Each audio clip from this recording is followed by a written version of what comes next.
جب انسان اپنے رب پر اس قدر یقین کر لیتا ہے کہ اس ذات کے علاوہ میری ضرورت کوئی پوری نہیں کر سکتا، تب اللہ بھی اپنے بندے کو مایوس نہیں لوٹاتا، اس کی دعاؤں کو ضرور قبول فرماتا ہے۔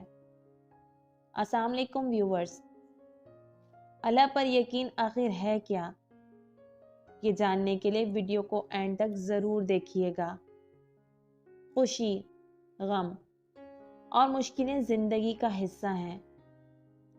اللہ جب سارے راستے بند کر دیتا ہے تو وہ ایک ایسا راستہ کھول دیتا ہے جس کا علم رب کے سوا کسی کو نہیں ہوتا، اور ہم اس چھوٹی سی مشکل پر پریشان ہو جاتے ہیں اور اپنے رب سے شکوہ کرنے لگ جاتے ہیں کہ یا رب، آخر میں ہی کیوں؟ اے نادان، ہر رات کے بعد صبح ضرور آتی ہے، تو پھر یہ کیسے ممکن ہے کہ وہ تمہاری زندگی کو روشنی سے نہیں بھرے گا؟ بس وہ تمہارا صبر دیکھتا ہے، تمہیں آزماتا ہے۔ اللہ پر یقین کر کے ہی انسان سب کچھ جیت سکتا ہے۔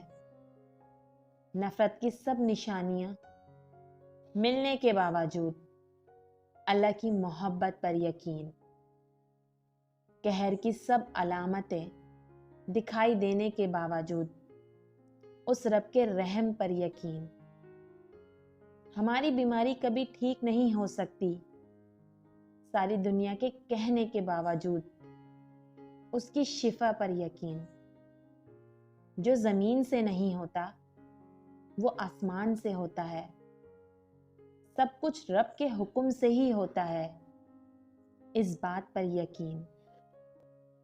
ایسا یقین ہی انسان کی زندگی کو خوشیوں سے بھر سکتا ہے۔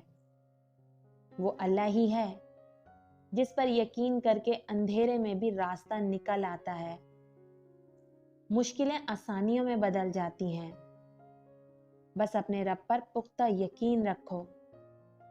جانتے ہو، تمہیں آزمائش میں ڈالنے سے پہلے ہی وہ تمہیں آزمائش سے نکالنے کا وسیلہ بنا دیتا ہے، تو پھر پریشانی کیسی، اداسی کیسی؟ بے شک وہ اپنے محبوب بندوں کو ہی آزمائش میں ڈالتا ہے، صرف یہ دیکھنے کے لیے کہ آخر میرا بندہ کب تک صبر کرتا ہے، کب تک میری ذات پر یقین رکھتا ہے۔ ہمارا رب تو ہم سے بے انتہا محبت کرتا ہے، تو پھر یہ کیسے ممکن ہے کہ وہ ہمیں مشکل میں اکیلا چھوڑ دے؟